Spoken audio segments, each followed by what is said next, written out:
J.C. Watts, former member of Congress, Newt Gingrich surrogate, and he joins us now. Congressman Watts, great to talk to you again. Ms. Ingram, how are you?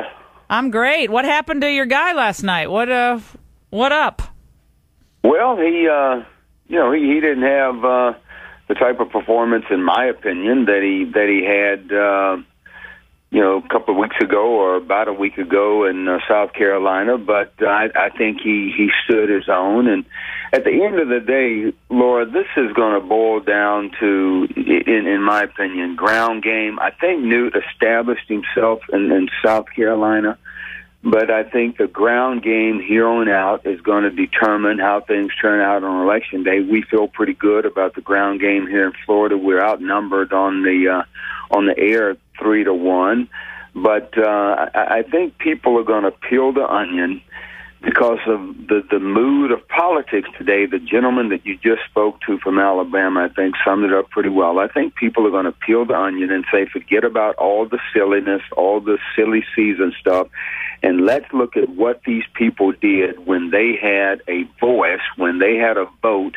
or they could influence government. Newt Gingrich balanced the budget, paid down the public debt, had entitlement reform, had tax relief, and got called ugly names, but he stayed the course. And what did Governor Romney do? I mean, he did, the opposite of those things when he was in a position of influence in the government in the state of Massachusetts. And it's a stark difference. And I think the more we can focus on those things, I think the better off the speaker's going to be. Well, I think what happens, though, does it not that Mitt Romney is a crisis manager, right? He understands how to turn things around, and he knows how to pivot when pivoting is necessary, and he's like an athlete. I mean, he trains, and he trained for this moment. And last night, I think you saw him probably better than you've ever seen him before in a debate, because he knows it's all on the line, and he knows he'd like to wrap this up sooner rather than later, and he believes he went a long way to doing that last night. Well, but Laura, let's even look at a crisis manager. When in my sense of managing crisis, I say to my team, don't just say anything. Make sure that we understand the facts, because the fact is, in a crisis management, those who are working against you, they can lie louder, but we can tell the truth longer. I mean, that's a principle of crisis management. You continue repeating the truth. Last night, I think the governor went overboard on some things in his crisis management. For instance, the blind trust. Now, I don't have that. Blind trust is not a part of my lexicon. I mean, I don't want a blind trust. I want one that can see. But be that as it may, to say that it's a blind trust, I had no say in that. You can give your trust parameters to say, I don't want my money going into foreign accounts. I don't want it invested in tobacco or liquor or whatever. He hit Ted Kennedy on that in 1994, but last night he said, it was blind. I had no say in that. He knew better. I mean, said he didn't vote for Paul Tsongas. He's never voted for a Democrat when there was a Republican on the ballot.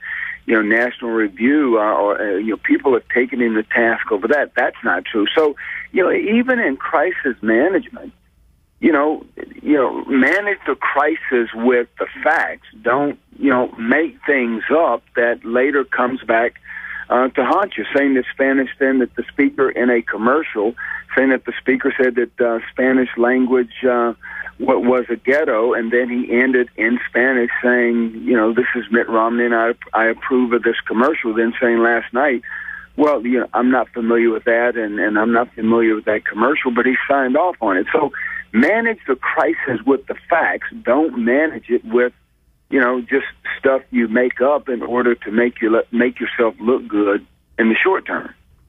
Well, and the point that you just raised about, again, if people aren't aware of this hit on Newt that he referred to Spanish as a ghetto language, the AP actually did a fact check on this last night and said it didn't wash the way Romney was describing it. So I think Newt can point to that, and that kind of bolsters what you just said about that. I mean, that wasn't right. And going back, I mean, look, I think when they saw Newt rising in Iowa, the Romney folks decided he had to be taken down, and they put a lot of money into taking him out.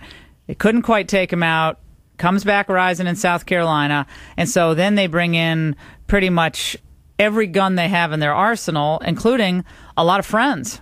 There were a lot of friends in the media that were joining the pig pile yesterday, and my question to you is, are all of them wrong about Newt Gingrich? Is Ann Coulter wrong? Is Matt Drudge wrong? Well, he's posting links, but are all these people, Elliot Abrams and Tom DeLay and Bob Tyrrell of the American Spectator, are all of them wrong? Well, Laura, think about this.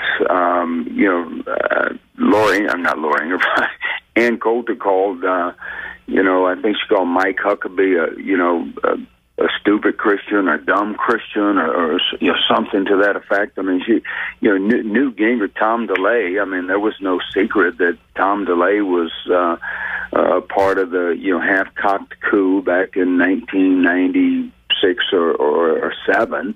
In politics, you make enemies. And, Newt made a lot of Democrats mad, but he made a lot of Republicans mad. But at the end of the day, what was the end result? Balanced budgets, fewer taxes, fewer regulations, paying down the public debt, entitlement reform.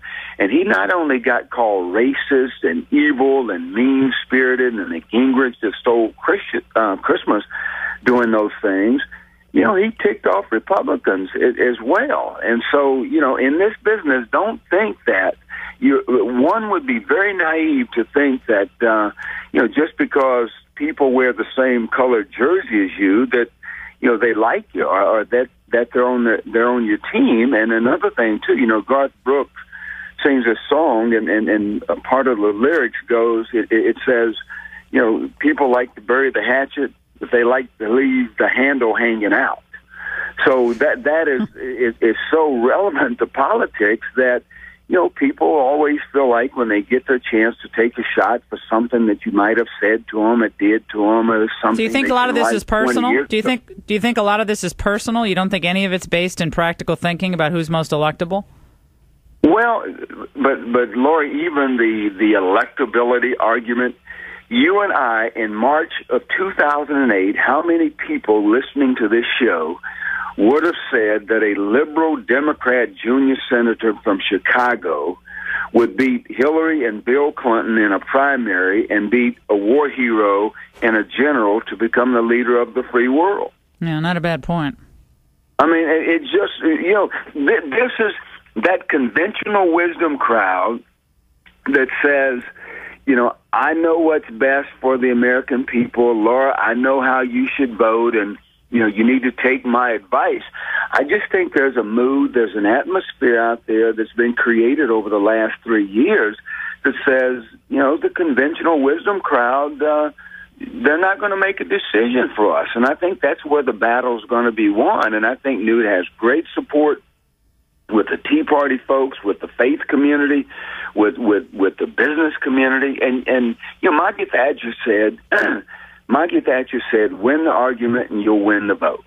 The battle is in the trenches. It's not going to be with that conventional wisdom crowd that goes to Washington thinking that it's a cesspool, and then after about being there for 6 months, they think it's a jacuzzi.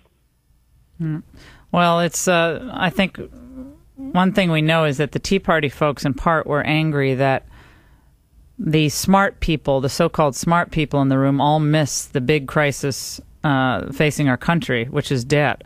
And over the years, very few people speaking about debt. So they're supposed to be so smart and supposed to know so much more than everybody else. But whether it was the housing bubble or the collapse of the euro, or these people didn't seem to know anything about any of this, or certainly weren't raising the red flag. Let me tell you, you have nailed it. Let me tell you, all the smart people protected Fannie and Freddie Mac. You know, they said, "Oh, you look at all the Republican and Democrat consultants that protected Fannie and Freddie in the name of consulting contracts." Yeah, but wasn't Newt consulting? Consulting for Freddie Mac at the time? But the point that I'm making is this, Laura, is concerning Newt. I was the one that led the charge to get reformed with Fannie and Freddie for 5.5 years. I didn't hear Newt Gingrich's name until 30 days ago. I was talking to Republican and Democrat consultants. I was talking to Republican and Democrat members of Congress. I was talking to people in the Bush administration. I never heard Newt's name come up. But the people I'm talking about were people actually lobbying members of Congress and saying, oh, if you do anything to Fannie, it's going to hurt housing. If you do anything to Freddie Mac, it's going to hurt housing. Newt Gingrich encouraged a no vote to bail out Fannie and Freddie. So if he was consulting or lobbying for them, why wouldn't he have said, oh, yeah, vote for that? He voted no. He said, I encourage a no vote. And he said, if this was not a Republican bill, the Republican administration fighting for this, he said you'd get 5 Republican votes on it. But all the smart people were protecting Fannie and Freddie. The Republicans were protecting them in the name of no new regulations, and Democrats were protecting them, saying you'll hurt housing. And at the end of the day, it was collective neglect by both parties, and Newt Gingrich was nowhere to be found on that stuff. And saying, well, if he was an influence peddler, basically J.C. Watts is saying he was a really bad influence peddler because we never heard his name mentioned. Exactly. Yeah. That's my point. I wish we had more time, J.C. We're up against a hard break. Thank you very much for joining us. And I think it wasn't his best night last night, but the fight goes on. J.C. Watts, Oklahoma.